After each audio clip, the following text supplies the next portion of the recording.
You think you know someone, and then one day you overhear a truth so sharp, it cuts the foundation of what you thought was real.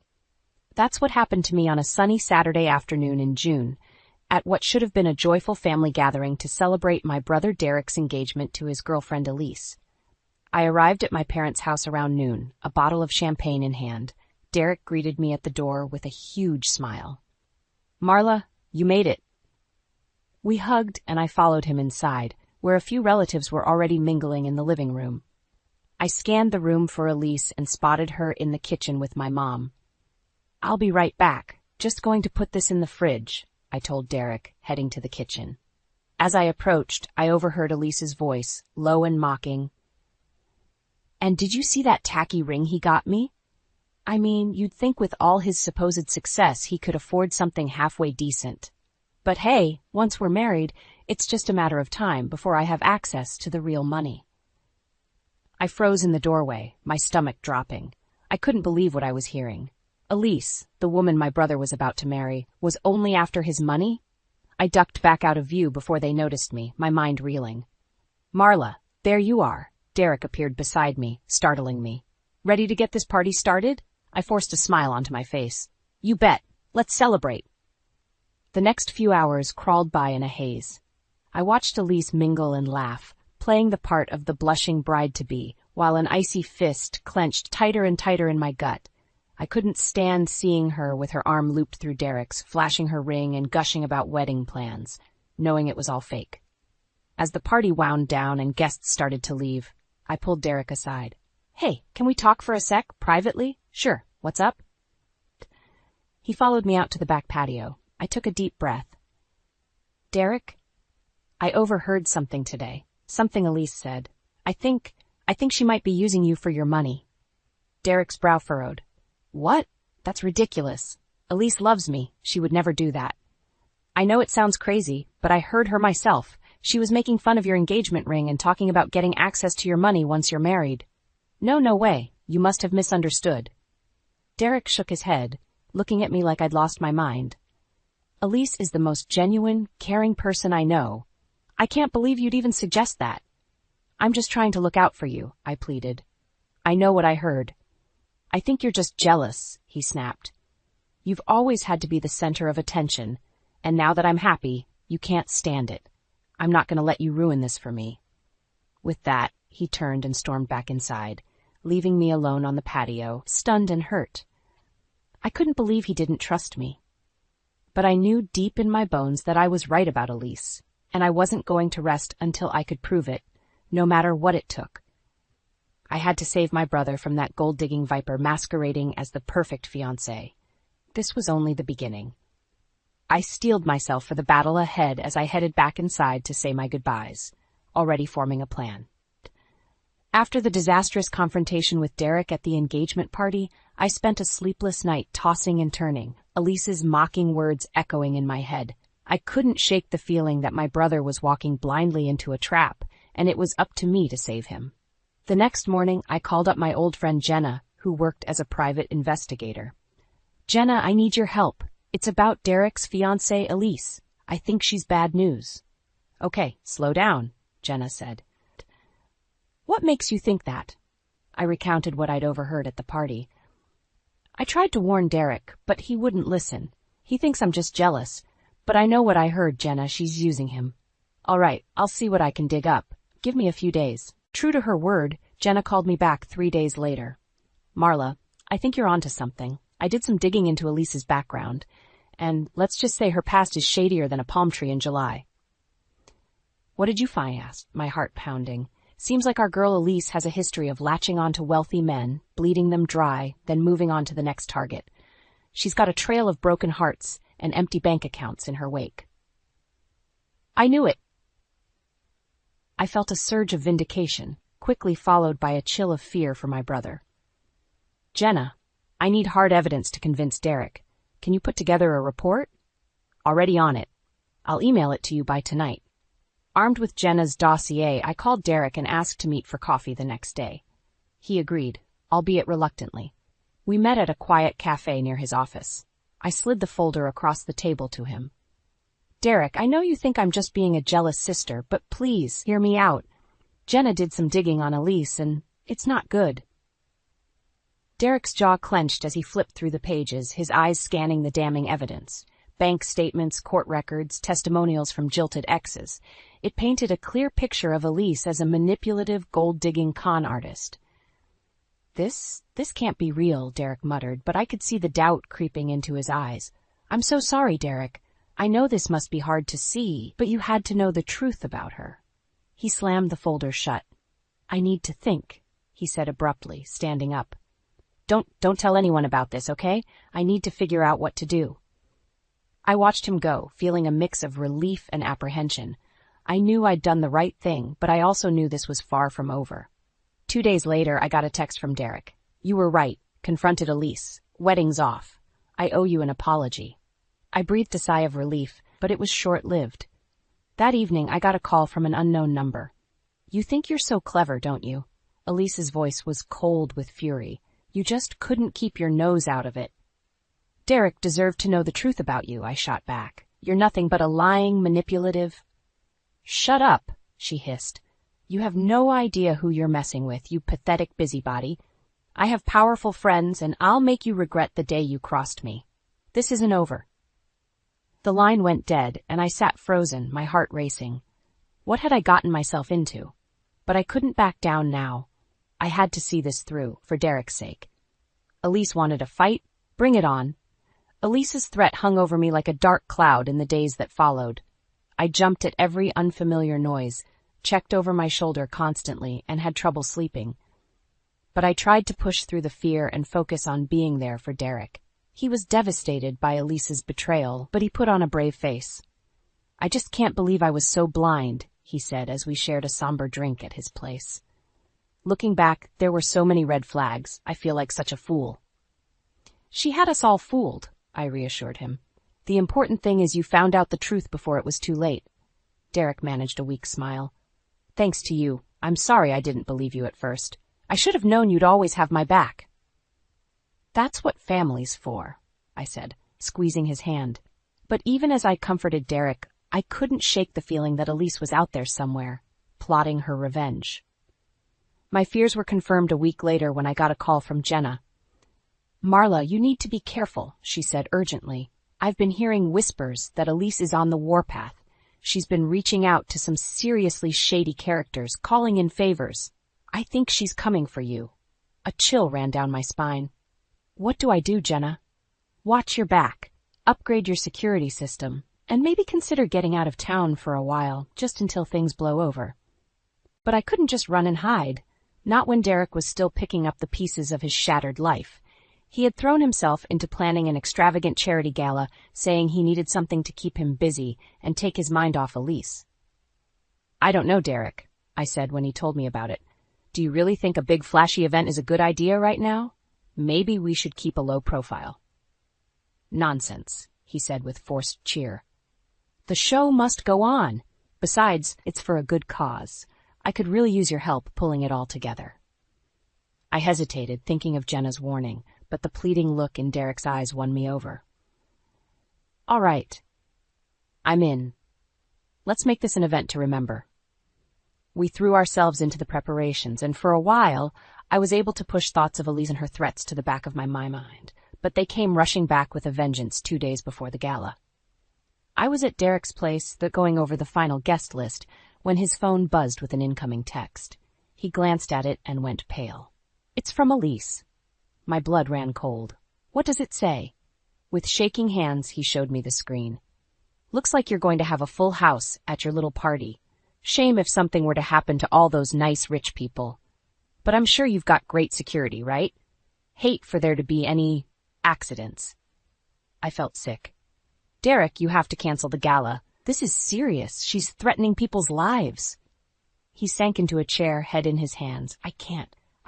It's too late. Everything's already paid for. The invitations are out. I'll hire extra security. Take every precaution. I knelt in front of him, forcing him to meet my eyes. Derek, listen to me. No event is worth risking innocent lives. You have to shut it down. We'll find another way to support the charity, but this ends now. For a moment he hesitated, fear and indecision warring on his face. Then his expression hardened with resolve. "You're right. I'll make the calls. The gala's off." He stood and walked out of the room, phone already at his ear. I slumped back against the couch, letting out a shaky breath. We'd averted one disaster.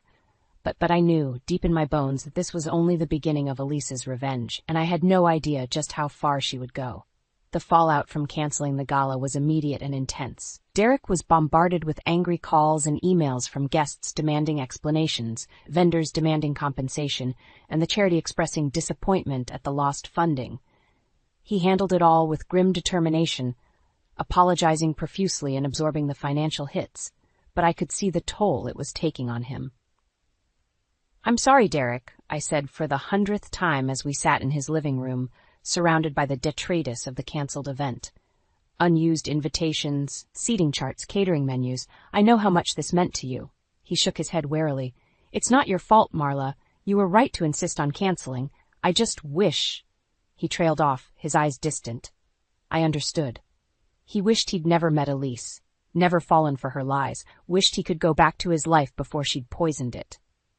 In the days that followed, I watched helplessly as my once vibrant, outgoing brother retreated into himself. He went through the motions at work, but the spark was gone from his eyes. He stopped returning friends' calls, stopped going out. It was like Elise had stolen a piece of his soul, and he didn't know how to get it back. I knew I had to do something, so I made a decision, one that I knew Derek wouldn't like. I was going to confront Elise directly.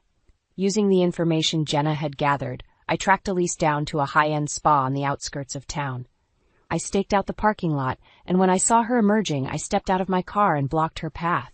"We need to talk," I said, my voice hard. Elise looked me up and down with a sneer. Well, if it isn't the meddling sister, what do you want?"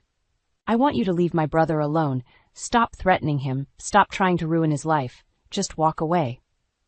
She laughed, a cold, mirthless sound. "Oh, sweetie, you have no idea who you're dealing with, do you? You think you can just order me around like one of your little office lackeys?" She stepped closer, her eyes glinting with malice. "I will destroy you. I will take everything and everyone you love, starting with your precious brother, and I will burn it all to the ground, and there's not a damn thing you can do to stop me." My hands clenched into fists at my sides. "You're wrong. Derek knows what you are now. He's done with you." "Is that so? Then why has he been calling me, begging me to take him back?" My heart stopped. "You're lying." Elise held up her phone, showing me her call log. Derek's name, over and over. Poor thing is so broken up about losing me. It's only a matter of time before he comes crawling back. And when he does, I'll bleed him for every penny, and I'll make sure he knows it's all your fault. Red rage clouded my vision. Before I knew what I was doing, I lashed out, slapping the phone from her hand. It clattered to the pavement, the screen shattering. Elise's eyes burned with fury. "You'll pay for that, you bitch," she hissed, lunging for me. I braced myself, but before she could make contact, a voice rang out. "That's enough." We both turned to see Jenna striding toward us, a fierce expression on her face. "Elise Stanton, I'm placing you under citizen's arrest for extortion, threats, and multiple counts of fraud." Elise gaped at her. "You can't do that." "Oh, I can, and I am. I've got enough evidence to put you away for a long time. Boys?" She nodded to two burly men who had appeared behind her. "Cuff her." As they wrestled a screaming, cursing Elise into a waiting car, Jenna turned to me.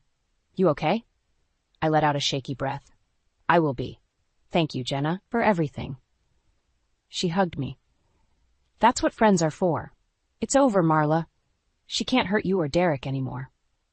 I wanted to believe her, but as I watched the car carry Elise away, I couldn't shake the feeling that this was far from the end. If anything, the real battle was just beginning. Elise's arrest should have been the end of it, but deep down I knew better. Someone as manipulative and well-connected as her wouldn't go down without a fight. And I was right.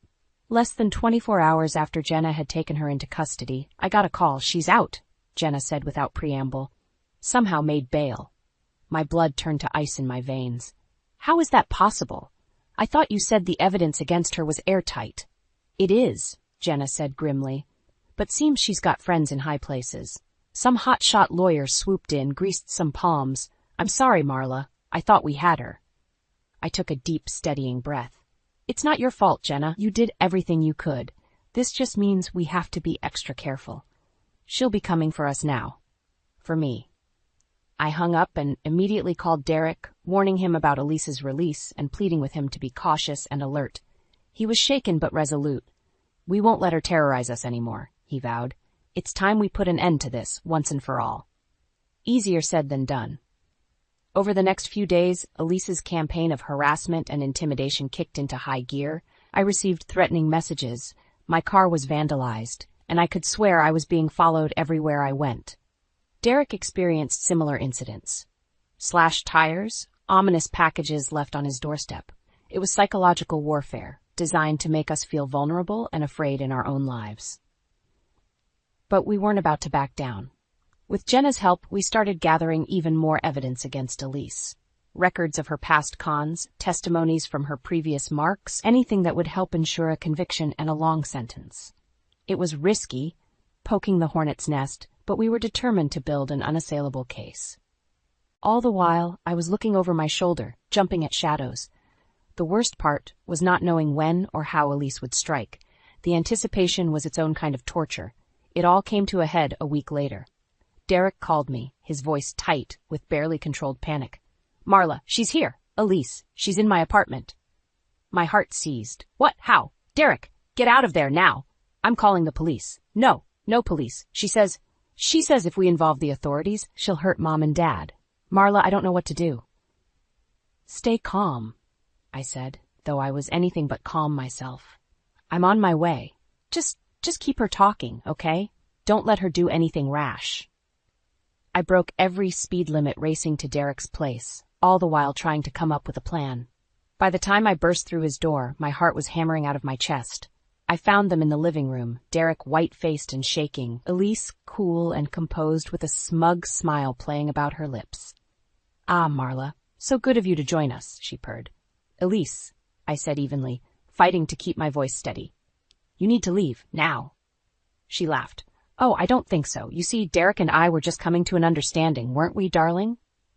Derek wouldn't meet my eyes, his head down. Elise continued. Here's how it's going to go. You two are going to drop this little crusade against me. All the evidence, all the witnesses. It all disappears. And in return, I'll let your family live in peace. Refuse. And well, I can't be held responsible for what might happen to poor, sweet Mom and Dad. Rage and terror warred within me. This was the showdown I'd been dreading and anticipating. The moment of truth. I looked at Elise, at her cruel, triumphant face, and I knew I had a choice to make. Surrender to her threats and live under her thumb forever, or fight back with everything I had and risk it all. In that moment, staring into the face of evil, I made my decision. I squared my shoulders, looked her dead in the eye, and said the words that would change everything. Bring it on, bitch. Elise's eyes narrowed at my defiance. You're making a big mistake, Marla. You have no idea what I'm capable of. No, Elise, you're the one who's mistaken. I shot back, my voice steady, despite the fear churning in my gut. You've underestimated me, my brother, and the power of the truth, and that's going to be your downfall. I turned to Derek, who was watching our exchange with wide, anxious eyes. Derek, it's time. We're ending this now. With shaking hands, Derek pulled out his phone and sent a single text. Moments later, the apartment door burst open, and in poured Jenna and a team of police officers. Elise whirled around, her face contorting with rage. What is this? She snarled. Jenna stepped forward, a fierce smile on her face. This, Elise, is a sting operation. We've been recording everything. Every threat, every admission of guilt. It's all on tape. Realization dawned on Elise's face, quickly replaced by pure, unadulterated fury. She lunged at me, screaming incoherently, but the officers were too quick. They had her restrained and cuffed in seconds. As they led her away, Elise twisted in their grip to face me, her eyes burning with hatred. This isn't over, Marla, she shrieked. I'll destroy you for this. I'll destroy all of you. Then she was gone, her manic threats echoing in the sudden stillness of the apartment. I turned to Derek, my knees weak with relief. We did it, I said, my voice barely above a whisper. We got her. He pulled me into a fierce hug, his whole body trembling. I'm so sorry, Marla, for everything. I should have listened to you from the start. It's okay, I murmured, holding him tight. It's over now. We're safe. But even as I said the words, I knew they weren't entirely true. Elise might be in custody, but her venom ran deep. This wasn't the end. It was just the beginning of a whole new battle. That battle began in earnest at Elise's trial. Despite the mountain of evidence against her, she fought tooth and nail, her high-priced lawyers using every dirty trick in the book to try and discredit our testimony. On the stand, under the heat of the defense's cross-examination, I felt like I was the one on trial. They painted me as a jealous, manipulative sister, twisting my every word against me. But I held firm, clinging to the truth like a lifeline. Derek faced even worse in his testimony, forced to relive the pain and humiliation of Elise's betrayal. But he too stood strong, his voice never wavering as he laid bare the depths of her deceit. And then, the moment we'd been waiting for. Jenna took the stand, and one by one, she presented the recordings, the documents, the irrefutable proof of Elise's crimes. With each piece of evidence, I watched Elise's composure crack, her icy facade melting under the heat of her own incriminating words. In the end, the jury deliberated for less than an hour. When the verdict came back, the courtroom erupted, guilty on all counts. Elise was sentenced to 15 years in prison, with the possibility of more time pending further investigation into her past crimes. As they led her away in cuffs, Elise shot me one last venomous glare. "Rot in hell," she hissed. "Both of you." I just smiled, feeling the weight of months of fear and stress lift from my shoulders. "Enjoy prison, Elise. I hear orange is the new black." Derek and I walked out of the courthouse into the blinding sunlight, hand in hand. It was over. We were free. But as we stepped into the world ready to rebuild our lives, I couldn't shake one nagging thought. Elise still had powerful allies, a network of corruption and deceit. Was this truly the end? Or was it just a temporary reprieve in a war that was far from over? Only time would tell. But one thing I knew for certain, whatever battles lay ahead, Derek and I would face them together. And together, we were unbreakable. The morning after Elise's conviction, I woke to the shrill ring of my phone. Bleary-eyed, I glanced at the caller ID. Derek. A cold knot formed in my stomach as I answered. "Derek, what's wrong?" "Turn on the news," he said, his voice strained. "Now." I fumbled for the remote, my heart pounding. The TV flickered to life, and there she was. Elise, being led out of the courthouse in cuffs, a reporter shoving a microphone in her face. "Miss Stanton, do you have any comment on the allegations that you bribed a juror in your trial?" My blood turned to ice. Bribery? But before I could even process the implications, Elise spoke. "I have been wrongfully convicted," she declared, her voice ringing with righteous indignation. "And I know exactly who's behind this travesty of justice, Marla Newman." The camera cut to a picture of me, and I felt like I'd been punched in the gut.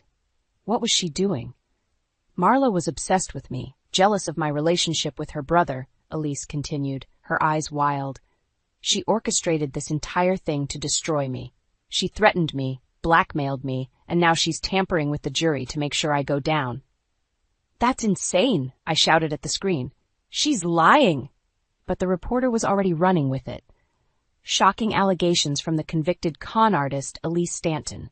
Could this be a case of a vengeful sister going too far? Stay tuned as we investigate these explosive claims. I clicked off the TV, numb with shock and fury. She was doing it again, twisting the truth to paint herself as the victim. And now she was dragging me down with her. My phone exploded with notifications, texts, emails, social media tags, everyone wanting to know if it was true, if I really was the psycho-obsessed sister Elise made me out to be. I called Jenna in a panic. "You have to do something," I pleaded. "She's destroying me." Jenna was already on it. "We'll counter her lies with the truth," she assured me. "I've got your back, Marla. We all do." But the damage was done. Over the next few days, despite Jenna's efforts, the media latched onto Elise's narrative. Every mistake I'd ever made, every flaw and imperfection was dredged up and put on display. My life became a waking nightmare of harassment and accusations. Even Derek began to doubt. "Are you sure you didn't, I don't know, maybe go a little too far?" he asked hesitantly one night. I stared at him, hurt and disbelief rendering me speechless. After everything, how could he even question me? Seeing my face, he backpedaled. "I'm sorry. I didn't mean, I know you'd never do what she's accusing you of. I'm scared, Marla." I softened, pulling him into a hug. "I know. I am too. But we can't let her win. We have to fight. And fight we did. Jenna worked tirelessly to discredit Elise's claims, to prove that the bribery allegations were just another desperate ploy from a cornered liar. Slowly, painfully, the tide began to turn. Then, a bombshell. One of Elise's old associates came forward, offering proof that Elise herself had orchestrated the bribery scandal in a last-ditch effort to force a mistrial and escape justice. It was the final nail in her coffin. The story exploded, and suddenly everyone who had doubted me was falling over themselves to apologize, to distance themselves from the disgraced con artist. I watched it all unfold with a grim satisfaction, but no real joy. Because even though Elise was finally truly defeated, the scars she left remained. The doubt, the mistrust, the knowledge that someone I had once welcomed into my life could be so manipulative, so cruel. It would take time to heal, to rebuild what she had tried to destroy. But as I sat with Derek, watching as Elise was led away in cuffs once more, I knew one thing for certain. We had won. And no matter what lies Elise tried to spin, no matter what darkness she tried to spread, the truth would always prevail. Derek and I, our bond, was stronger than her hate, and that was a victory she could never take away. In the weeks following Elise's final downfall, life slowly began to return to normal, or as normal as it could be, after everything we'd been through.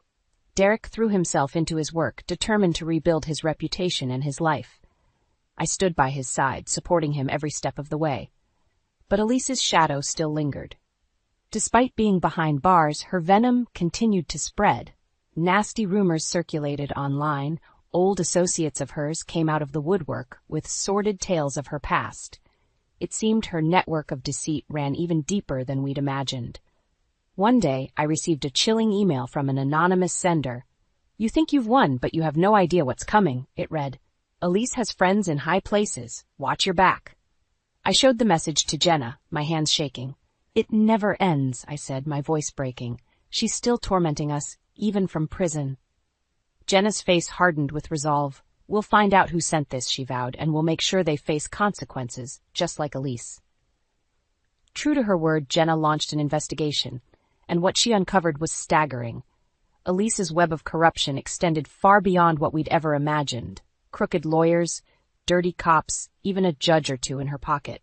It was a hydra of deceit, and every time we cut off one head, two more seemed to sprout in its place. But we kept fighting. Derek and I gave interviews, telling our story, exposing Elise's lies. Slowly, the tide of public opinion began to turn.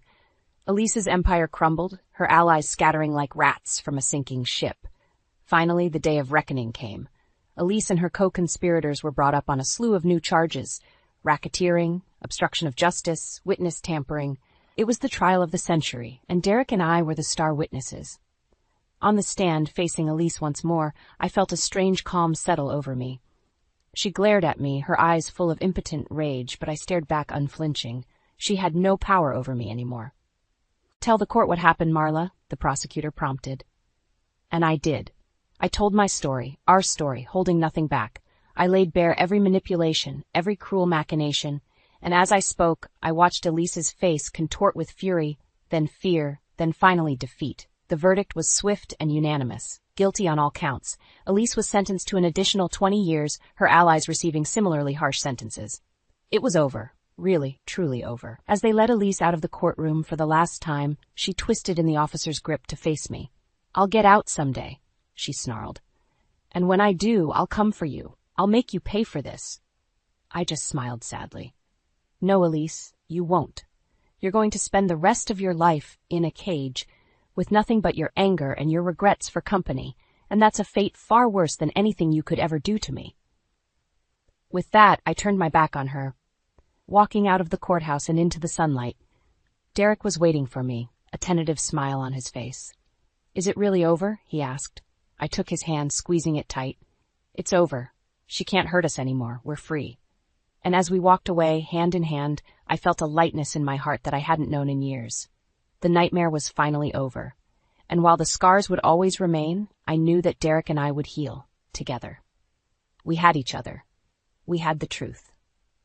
And in the end, that was all that mattered. Elise had tried to destroy us, but she had only made us stronger. Our bond was unbreakable, forged in the fire of her hatred. And as we faced the future, unsure but unafraid, I knew one thing for certain. Whatever challenges lay ahead, we would face them head-on, side by side. Because that's what family does. And Derek and I? We were family, now and always.